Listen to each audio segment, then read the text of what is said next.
बिस्मिल्लाहिर्रहमानिर्रहीम। अस्सलाम वालेकुम स्टूडेंट्स, आज की इस वीडियो में हम केमिस्ट्री फर्स्ट ईयर का मॉडल पेपर डिस्कस करेंगे।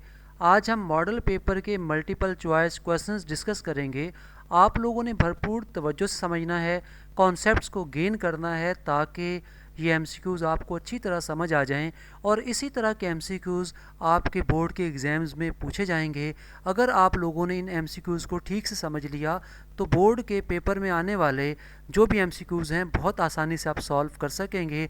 आगाज़ करते हैं, देखते हैं हमारे पास पहले जो है वो कौन सा एमसीक्यूज़ है। ज़रा जल्दी से फर्स्ट एमसीक्यूज़ को रीड करें। फर्स्ट एमसीक्यूज़ है, rain drop have spherical shape because a sphere has the least. ठीक है, तो कह रहा है जो रेन ड्रॉप है वो स्फेरिकल शेप का होता है, तो उसके बारे में पूछा गया है कि because a sphere has the least. क्या लीस्ट उसमें होता है? एरिया, वॉल्यूम, लेंथ, तो ये सरफेस टू वॉल्यूम रेशो। ठीक है, तो सरफेस टू वॉल्यूम रेशो जो है ये लीस्ट होता है, तो लिहाजा ये ऑप्शन करेक्ट ऑप्शन है। नंबर 2 पर चलते हैं। द क्वांटिटीज़ या quantitative relationship between the substances according to balanced equation describe reversible reaction, stoichiometry, limiting reactant, percentage compound या percentage composition एक्चुअली होना चाहिए। तो यहाँ पर देखें जो भी हमें क्वांटिटेटिव रिलेशन जो है बैलेंस्ड इक्वेशन के ज़रिए से हम हासिल करते हैं, उसमें मास वॉल्यूम, तो ये सारा जो है कहाँ पर आता है? स्टोइचियोमेट्री में। ठीक है, स्टोइचियोमेट्री जो है इसमें हम पढ़ते हैं quantitative relation between reactant and product by help of balanced chemical equation. ठीक है, नंबर 3 870.0 हैव। अब इसमें क्या बताना है? कितने सिग्निफिकेंट डिजिट हैं। तो आपने रूल्स पढ़े हैं, रूल्स में आपने पढ़ा है कि डेसिमल के बाद जो ज़ीरो आ जाते हैं वो भी सिग्निफिकेंट हैं, तो लिहाजा यहाँ पर 3 सिग्निफिकेंट पहले हैं, डेसिमल के बाद एक ज़ीरो आ रहा है तो ये भी सिग्निफिकेंट है। टोटल इसके अंदर कितने सिग्निफिकेंट डिजिट हो जाएंगे? 4 हो जाएंगे, तो लिहाजा यहाँ पर एक ऑप्शन है 4 सिग्निफिकेंट फिगर्स, तो it is the correct option. ठीक है, number 4, the number of orbitals in a shell can be determined by the formula. कह रहे डिफरेंट फार्मूलाज हैं, तो देखें शेल हैं, जैसे पहला शेल है तो पहले शेल में जो है कितने ऑर्बिटल्स होते हैं, कैसे पता चलेगा? तो इस तरह से सेकंड शेल में कितने ऑर्बिटल होते हैं, कैसे पता चलेगा? आपने पढ़ा होगा जी, पहले शेल में फॉर एग्जांपल जो है 1s है, आपने पढ़ा होगा। सेकंड शेल में 2s है, फिर 2p का मतलब होता है px py pz। तो देखें इसमें एक ऑर्बिटल है और इसमें s 1 है, p 3 है। ठीक है, तो टोटल 4 ऑर्बिटल है। तो हमें नज़र आ रहा है कि फार्मूला जो है यहाँ पर n² ये अप्लाई होगा। ठीक है, चूँकि फर्स्ट जो शेल होता है पहला शेल, इसमें अगर आप n की जगह 1 पुट करें, 1 का स्क्वायर लें तो क्या आएगा? 1 आएगा, तो इसका मतलब इसमें एक ऑर्बिटल होता है।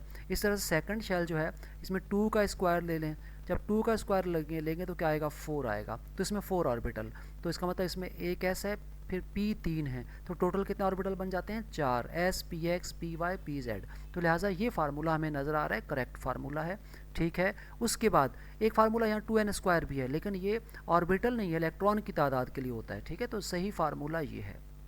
नंबर 5, S-2 सल्फ़र के ऊपर -2 चार्ज है, एटॉमिक नंबर 16 है। तो सल्फ़र का एटॉमिक नंबर 16 का मतलब है इसके अंदर जो है 16 इलेक्ट्रॉन है, लेकिन -2 का मतलब 2 इलेक्ट्रॉन इसने और गेन कर लिए हैं, तो सल्फ़र में कितने इलेक्ट्रॉन हो गए? सल्फ़र में 18 इलेक्ट्रॉन। अब ये किसके साथ? आइसो इलेक्ट्रॉनिक का मतलब होता है 2 ऐसे स्पीशीज़ जिनके अंदर इलेक्ट्रॉन की तादाद बराबर हो। तो इलेक्ट्रॉन की तादाद इसमें 18 है और उसमें सोडियम है, सोडियम में तो 11 में से एक कम हो गया तो 10 इलेक्ट्रॉन है। फ्लोरीन में भी देखें 10 इलेक्ट्रॉन है। तो यहाँ पोटाशियम है, पोटाशियम का एटॉमिक नंबर 19 है, तो इसमें 19 इलेक्ट्रॉन होते हैं। +1 का मतलब है कि एक इलेक्ट्रॉन इसमें से लूज़ हो चुका है, तो बाकी कितने बचे? 18 इलेक्ट्रॉन। तो इसका मतलब ये हुआ कि ये जो है सल्फ़र ये इसके साथ आइसो इलेक्ट्रॉनिक है। ठीक है, ये चूँकि इन दोनों में इलेक्ट्रॉन की तादाद बराबर है। Right, number 6, the most of the radiation coming out from the pitchblende ore. अब यहाँ पर आप देखें ज़रा कौन सी रेडिएशन उसमें से बाहर आ रही होती हैं। तो मोस्ट रेडिएशन जो कि पिच ब्लेंड से आ रही होती हैं, ऑप्शन दिए हुए electron, proton, X rays, neutron. तो इसमें ऑप्शन क्या आएगा? इलेक्ट्रॉन। ठीक है, ये ऑप्शन जो है करेक्ट ऑप्शन है। ठीक है, उसके बाद आगे बढ़ जाते हैं, देखते हैं हमारे पास नंबर नेक्स्ट क्या है। नंबर 7 को आप जल्दी से रीड करें। देखिए नंबर 7 पे हमारे पास क्या दिया हुआ है। नंबर 7 पे है the bonds present in the ethene molecule. अब इथीन मॉलिक्यूल का अगर मैं यहाँ बनाऊँ तो इथीन मॉलिक्यूल में कार्बन कार्बन के दरमियान डबल बॉन्ड होता है, साथ में देखें हाइड्रोजन होते हैं 2 इधर होते हैं कार्बन के साथ, और इसी तरह से कार्बन के साथ, इस कार्बन के साथ भी 2 हाइड्रोजन होते हैं। तो यहाँ पर अगर आप देखें तो आपको नज़र आएगा एक सिग्मा बॉन्ड ये है, दूसरा ये है, तीसरा ये है, चौथा ये है और पाँचवा यहाँ पर है। 5 सिग्मा बॉन्ड है और एक डबल बॉन्ड का मतलब एक पाई बॉन्ड है। तो यहाँ देखें 5 सिग्मा बॉन्ड और एक पाई बॉन्ड का ऑप्शन, ये वाला जो ऑप्शन नज़र आ रहा है आपको, ये करेक्ट ऑप्शन है। ठीक है। Which molecule has the linear structure. तो इनमें देखें CH4 टेट्राहेड्रल है, NH3 है, BF3 है, तो C2H2, तो देखें C2H2 का अगर आप स्ट्रक्चर बनाएं तो ये इसका स्ट्रक्चर है जो हमें क्लियर नज़र आ रहा है कि ये लीनियर स्ट्रक्चर है। ठीक है, तो ये ऑप्शन है इथाइन वाला, ये करेक्ट ऑप्शन है।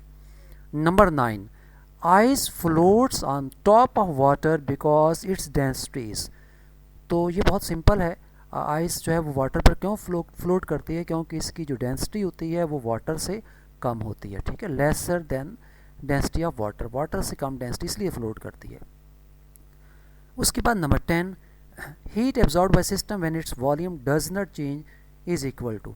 देखें यहाँ पर अगर एक सिस्टम है, उस सिस्टम के अंदर उसका क्या हो रहा है, उसका वॉल्यूम चेंज नहीं हो रहा, वॉल्यूम कांस्टेंट है। वॉल्यूम कांस्टेंट का मतलब है सिस्टम जो है उसमें कोई वर्क नहीं कर रहा, या सिस्टम पर कोई वर्क नहीं हो रहा, या सिस्टम काम नहीं कर रहा, चूँकि पिस्टन जो है एक जगह पर इसका रुका हुआ है। ठीक है, वॉल्यूम कम ज़्यादा नहीं हो रहा। तो इस सूरत में जो कह रहा है कि हीट एब्जॉर्ब होती है वो किसके बराबर होती है, वो बराबर होगी, अगर हम इसको लिखें तो Q is equal to delta E के बराबर, मतलब एनर्जी चेंज के बराबर, या इंक्रीज़ इन इंटरनल एनर्जी। ठीक है, इसके बराबर आएगी। कितना उसकी एनर्जी जो है उसमें क्या आया है, चेंज आया है, मतलब कितनी उसकी एनर्जी बढ़ गई अगर उसको हम हीट प्रोवाइड कर रहे हैं। ठीक है, चूँकि यहाँ लिखा है हीट एब्जॉर्ब्ड। ठीक है, तो यहाँ पर ये ऑप्शन करेक्ट ऑप्शन है। Which of the following is intensive property of system. Intensive property क्या होती है, वो प्रॉपर्टी जो अमाउंट ऑफ मटेरियल पर डिपेंड नहीं करती। तो यहाँ देखें डेंसिटी आपको नज़र आ रही है, ये अमाउंट ऑफ मटेरियल पर डिपेंड नहीं करती, लिहाजा ये करेक्ट ऑप्शन है। इसी तरह से number 12, the product of pressure and volume has dimension. अब प्रेशर वॉल्यूम को अगर देखें तो प्रेशर वॉल्यूम अगर मैं आपके सामने लिखूं तो प्रेशर का यूनिट क्या होता है, न्यूटन पर मीटर स्क्वायर। ठीक है, और वॉल्यूम का यूनिट क्या है, मीटर क्यूब। अब ज़रा गौर करें, ये स्क्वायर क्यूब से कटेगा तो 1 मीटर बचेगा। ठीक है, तो ये बन जाएगा न्यूटन मीटर, और न्यूटन मीटर किसके बराबर होता है, जूल के बराबर होता है, और जूल क्या है, एनर्जी का यूनिट है। ठीक है, तो लिहाजा जो एनर्जी है it is the correct option. ठीक है, तो एनर्जी करेक्ट ऑप्शन है। Number 13, for the reaction N2NH3 N2 3H2 the relationship between Kc and Kp। यहाँ पर आपको नज़र आ रहा है कि NH3 के साथ 2 है, इधर 2 मोल है रिएक्टेंट के, प्रोडक्ट का 1 मोल ये और 3 मोल ये, तो टोटल कितने हो गए, 4 मोल, 4 मोल और यहाँ 2 मोल। तो प्रोडक्ट साइड पर अगर मोल ज़्यादा हों तो Kp ग्रेटर होता है Kc से, तो लिहाजा ये ऑप्शन करेक्ट ऑप्शन है। Number 14, given the equilibrium PCl5 जो है जब डिकम्पोज होता है PCl3Cl2 बनाता है। यहाँ पर कह रहा है कि delta H positive, delta H positive का मतलब ये होता है कि ये एक एंडोथर्मिक रिएक्शन है। कह रहे हैं concentration of chlorine at equilibrium will be increase. हम क्लोरीन के कंसनट्रेशन को बढ़ाना चाहते हैं, तो क्या ऐसा काम करें, इस वक्त रिएक्शन इक्विलिब्रियम स्टेट में है, तो हम क्या करेंगे कि क्लोरीन बढ़ जाए। ठीक है, इस साइड पर बढ़ जाए, तो डिफरेंट ऑप्शन है। अगर PCl5 की कंसनट्रेशन इजाफा करेंगे तो रिएक्शन कहाँ जाएगा, फॉरवर्ड जाएगा, तो क्लोरीन जो है उसमें इजाफा होगा। तो यहाँ लोअर टेम्परेचर, टेम्परेचर कम कर देंगे। अच्छा, टेम्परेचर कम कर देते हैं, उसमें ऐड PCl3 ऐड कर देते हैं, एडिंग PCl5 ऐड। तो PCl5 जैसे ही ऐड करोगे तो PCl5 की कंसनट्रेशन में इजाफा होगा, रिएक्शन फॉरवर्ड जाएगा, तो क्लोरीन की कंसनट्रेशन में भी इजाफा हो। तीसरा इंक्रीजिंग प्रेशर, तो प्रेशर तो इसको रिवर्स लेकर जाता है। ठीक है, चूँकि इधर मोल ज़्यादा हैं, तो लिहाजा जो एडिंग PCl5 है ये जो है ये करेक्ट ऑप्शन है। ठीक है स्टूडेंट, यहाँ तक आपको होपफुली समझ आ गया होगा। अब हम आगे बढ़ेंगे। जी स्टूडेंट, अब देखें नंबर 15 क्या है हमारे पास, लेकिन साथ साथ आप एक काम करें कि स्क्रीनशॉट बनाते रहें, क्योंकि जो भी आपके सामने जो है MCQs आ रहे हैं इनके स्क्रीनशॉट बना लें ताकि आपके पास ये सेव हो जाएं। आप बाद में भी इनको स्टडी कर सकते हैं। Number 15, which one of the following solution is basic. अब यहाँ पर अमोनियम क्लोराइड है, सोडियम क्लोराइड है, पोटेशियम क्लोराइड है, सोडियम कार्बोनेट। तो सोडियम कार्बोनेट जो है जब इसको हम वाटर में सोडियम कार्बोनेट को Na2CO3 को हम वाटर के अंदर मिक्स करते हैं, ये वाटर है, ज़रा गौर करें, तो क्या होता है कि जब ये वाटर से रिएक्शन करता है तो इसके रिएक्शन के रिज़ल्ट में क्या बनता है, सोडियम हाइड्रोक्साइड बनता है, ठीक है, प्लस H2CO3 बनता है, तो ये प्रोडक्ट बनते हैं। तो यहाँ पर आपको एक चीज़ नज़र आ रही है, सोडियम हाइड्रोक्साइड स्ट्रॉन्ग बेस बन रहा है। तो स्ट्रॉन्ग बेस बनता हुआ इस चीज़ की के बारे में बता रहा है कि ये जो सोडियम कार्बोनेट है ये जो है इस सोल्यूशन को क्या कर देगा, बेसिक कर देगा, ठीक है। तो ये जो ऑप्शन है ये करेक्ट ऑप्शन है, ठीक है। अमोनियम क्लोराइड जो है ये एसिडिक कर देता है, NaCl KCl ये तो न्यूट्रल सॉल्ट हैं, ठीक है, इनका कोई अफेक्ट नहीं होगा उसके जो है एसिडिक या बेसिक बिहेवियर चेंज नहीं करेगा, ठीक है। तो सोडियम कार्बोनेट करेक्ट ऑप्शन है। नंबर 16 पर चलते हैं। नंबर 16 को अगर आप गौर से देखें कि नंबर 16 पर क्या दिया हुआ है, the oxidation number of chromium in Cr2O7 -2।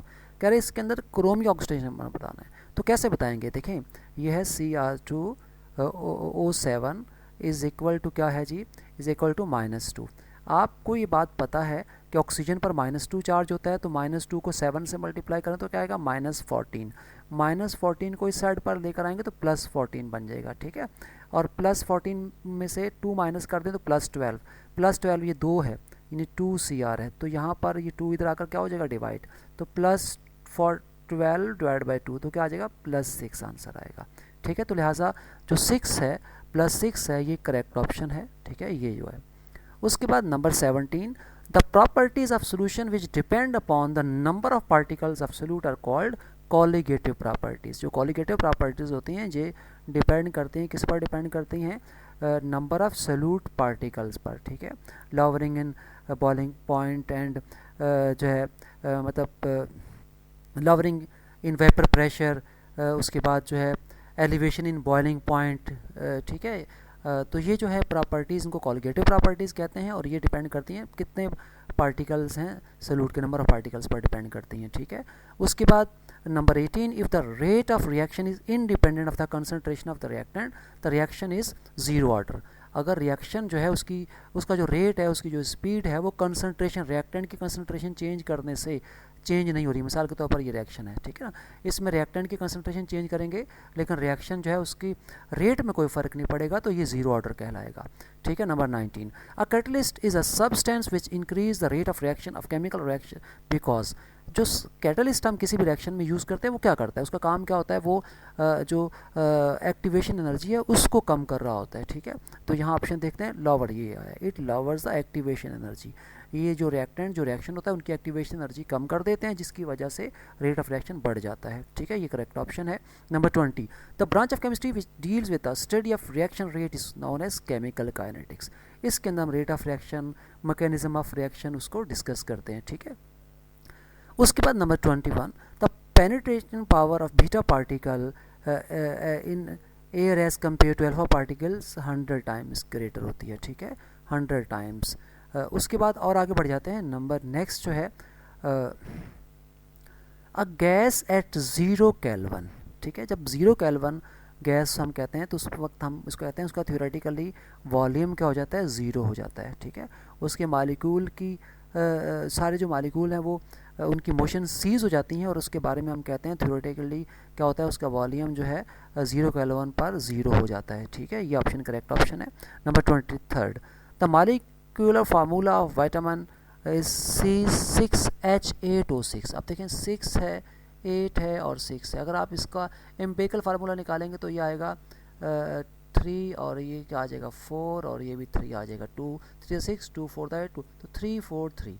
तो ये देखें यहाँ C3H4O3 ये ऑप्शन जो है ये करेक्ट ऑप्शन है, ठीक है। यहाँ तक आपको होपफुली समझ आ गया होगा। अब हमने आगे बढ़ना है, यहाँ तक इसका स्क्रीनशॉट बना लीजिए। जी स्टूडेंट नंबर 24 देखें, इसमें E plus PV is called. तो E प्लस PV जो है इसे हम क्या कहते हैं, इसे हम इंथैल्पी कहते हैं, ठीक है।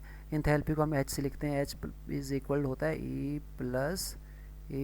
प्लस PV के, ठीक है, ये आपने पढ़ा होगा फार्मूला, ठीक है। तो E प्लस पी वी बराबर होता है किसके, इंथैल्पी, H से लिखते हैं, ठीक है। 25 the quantum number values of 3p orbitals are. अब 3p में 3 जो है ये किसको बताता है, ये शेल को बताता है, तो n कितना आ गया 3, ठीक है। अब जो उसके बाद p है, आपने अगर पढ़ा हो s जो है उसकी l वैल्यू 0 होती है, p की l वैल्यू क्या होती है 1 होती है, ठीक है ना। इस तरह d की l वैल्यू 2 होती है, तो p की l वैल्यू 1 है। n 3 है तो n 3 है तो p कितना आएगा, p आएगा 1, ठीक है। तो यहाँ देखते हैं n 3 और l कितना है 1, कहाँ पर आ रहा है, ये आ रहा है, ठीक है, n 3 l 1, राइट। ये इसका क्या आएगा, value of quantum number 3p orbital की, ठीक है। p जो है उसकी l वैल्यू 1 होती है। उसके बाद आगे बढ़ जाते हैं 26 orbitals having same energy are called. वो ऑर्बिटल्स की एनर्जी सेम होती है, जैसे p है, px, py, pz, इनकी एनर्जी सेम है, ठीक है। तो लिहाजा ये क्या कहलाते हैं, डी जनरेटेड ऑर्बिटल्स, ठीक है। ये ऑप्शन करेक्ट ऑप्शन है। 27 the net enthalpy change in chemical reaction is same whether it is brought about in 2 or more different ways in or several steps, it is known as. ये हमें कौन से law में पढ़ते हैं, ये हम हेसेस लॉ में पढ़ते हैं। कोई केमिकल रिएक्शन एक स्टेप में हो या सेवरल स्टेप में हो, एनर्जी चेंज या इंथैल्पी चेंज क्या रहता है, उसमें सेम रहता है, ठीक है। उसके बाद 28 which of the following compound does not contain hydrogen bonding. अब देखिए ऑक्सीजन है तो हाइड्रोजन बॉन्डिंग होगी, नाइट्रोजन है हाइड्रोजन के साथ तो हाइड्रोजन बॉन्डिंग होगी, फ्लोरीन है तो होगी, लेकिन CH4 में कार्बन है तो हाइड्रोजन बॉन्डिंग नहीं होगी, ठीक है। हाइड्रोजन बॉन्डिंग में सिर्फ ऑक्सीजन, नाइट्रोजन और फ्लोरीन इन्वॉल्व हैं, ठीक है। ये 3 एलिमेंट हैं बस, और कोई एलिमेंट इनके अलावा नहीं है, तो लिहाजा CH4 करेक्ट ऑप्शन है। 29 in a chemical reaction equilibrium is said to be have established when, ठीक है। इक्विलिब्रियम का मतलब होता है रेट ऑफ फॉरवर्ड और रिवर्स रिएक्शन क्या हो गए हैं, दोनों बराबर हो गए हैं। तो यहाँ कोई ऑप्शन देख लेते हैं कि यहाँ देखिए लिखा हुआ है rate of opposing reaction become equal, ठीक है। रेट ऑफ फॉरवर्ड रिवर्स दोनों बराबर हो जाते हैं, ये ऑप्शन करेक्ट ऑप्शन है। Number 30 which of the following molecules has the largest bond angle. अब इसमें आप देखें H2O है, NH3 है, CH4, तो इसमें अगर BeCl2 को मैं इन शॉर्ट आपको बता दूं कि इसमें इसका स्ट्रक्चर इस तरह का होता है, लीनियर स्ट्रक्चर होता है, तो बॉन्ड एंगल बनता है कितना 180, तो सबसे ज़्यादा बॉन्ड एंगल इसमें बनेगा BeCl2 में, ठीक है। तो CH4 में तो कम है, ठीक है, मतलब इसके मुकाबले में कम है क्योंकि उसमें 109.5 होता है, ठीक है। तो इस तरह से बाकियों में भी कम है, तो BeCl2 करेक्ट ऑप्शन है। 31 the value of R general gas constant is in SI unit. SI unit में वैल्यू होती है 8.314 न्यूटन मीटर पर केल्विन पर मोल, ठीक है। ये वाला ऑप्शन जो है करेक्ट ऑप्शन है। उसके बाद और आगे बढ़ जाते हैं number 32 Bohr's atomic model is contradicted by Heisenberg uncertainty principle, ठीक है। ये करेक्ट ऑप्शन है। यहाँ तक आप इसका स्क्रीनशॉट बना लें, साथ साथ अदर ऑप्शन को लाजमी रीड करें ताकि आपके पास ये आपको पता चल जाए अदर ऑप्शन क्या हैं, उन पे गौर करें और इनको समझें। आगे बढ़ते हैं नंबर 33 की तरफ चलते हैं। 33 को जल्दी से आप रीड करें, देखें 33 में क्या दिया हुआ है। 33 है the charge upon mass value of electron is, ये होती है जी 1.758 10⁸ कूलम पर ग्राम, ठीक है जी, ऑप्शन करेक्ट ऑप्शन है।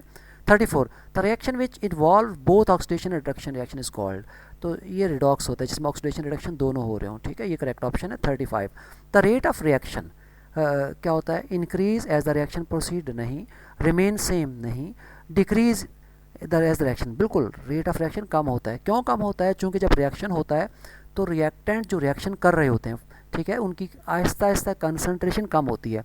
जब रिएक्टेंट जो रिएक्शन करते हैं, फॉर एग्जांपल ये रिएक्टेंट हैं ए और बी, जैसे जैसे रिएक्शन प्रोसीड होता है तो इनके मालिक्यूल्स की तादाद कम होती है, कोलिजन कम होता है। जब इनका आपस में कोलिजन रेट कम हो जाएगा तो रेट ऑफ रिएक्शन भी कम हो जाएगा। तो इसका मतलब कब रेट ऑफ रिएक्शन डिक्रीज़ होता है, जब रिएक्शन क्या होता है, रिएक्शन प्रोसीड होता है। तो ये ऑप्शन करेक्ट ऑप्शन है। उसके बाद और आगे बढ़ जाते हैं। For gaseous system the value of Kp and Kc are same when, जो गैशियस सिस्टम है उसमें Kp और Kp का बराबर, Kc और Kp बराबर होते हैं। जब देखें यहाँ पर देखें हाइड्रोजन और आयोडीन की एग्जांपल से हम बात करते हैं। फॉर एग्जांपल ये हमारे पास दोनों तरफ क्या है, दोनों तरफ मोल बराबर हैं, ठीक है, इधर 2 मोल हैं, इधर 1 1 2 2 मोल हैं, ठीक है।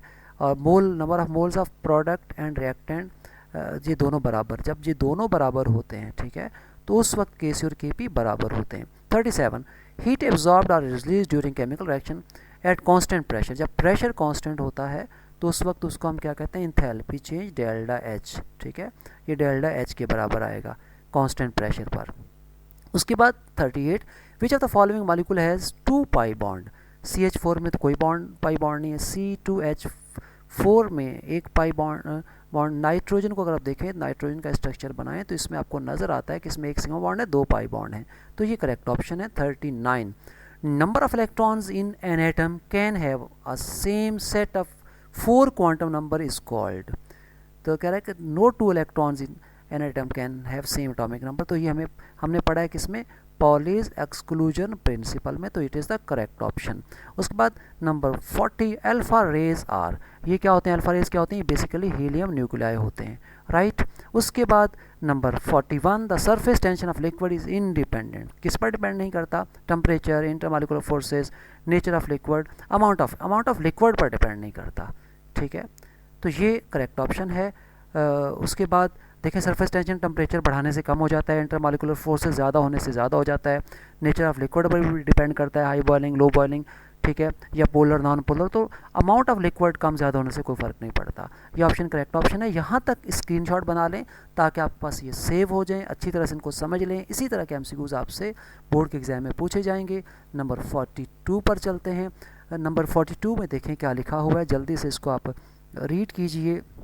क्या लिखा हुआ है जी, the tendency of liquid to cling together is called, जब लिक्विड के मॉलिक्यूल एक जगह पर आपस में जुड़े हुए होते हैं, ठीक है, मिले हुए होते हैं, क्यों मिले हुए होते हैं, क्योंकि इनके दरमियान एक फ़ोर्स होती है जिसको हम कोहेसिव फोर्स कहते हैं, ठीक है। एक फ़ोर्स और भी होती है जो कि इस वॉल के साथ, जिस ये कंटेनर के अंदर लिक्विड मौजूद है ना, इसकी वॉल्स के साथ भी एक अट्रैक्टिव फोर्स होती है, इसको एडहेसिव कहते हैं, ये वाली फोर्स जो है ये एडहेसिव कहलाती है, ठीक है। लेकिन इनके आपस में जो फोर्स होती है मॉलिक्यूल को जोड़ने वाली, वो कोहेसिव होती है, तो यहाँ पर कोहेशन वाला ऑप्शन जो है ये करेक्ट ऑप्शन है। 43 the number of waves travel पर 1 सेंटीमीटर डिस्टेंस इज़, देखें यहाँ पर हम कहते हैं पर सेंटीमीटर डिस्टेंस में, ये 1 सेंटीमीटर डिस्टेंस में जो वेव्स ट्रेवल करती हैं उनको क्या कहते हैं, वेव नंबर, वेव की तादाद, ठीक है। तो ये वेव नंबर जो ऑप्शन है ये करेक्ट ऑप्शन है। इसका भी स्क्रीनशॉट बना लें। होपफुली आपको ये MCQs समझ आ गए होंगे, आपने अच्छी तरह से इनकी प्रैक्टिस कर लेनी है। इसी तरह के MCQs बोर्ड के एग्ज़ाम्स में पूछे जाएंगे, तो मैं उम्मीद करता हूं कि आपको सारे MCQs अच्छी तरह से समझ आ गए होंगे।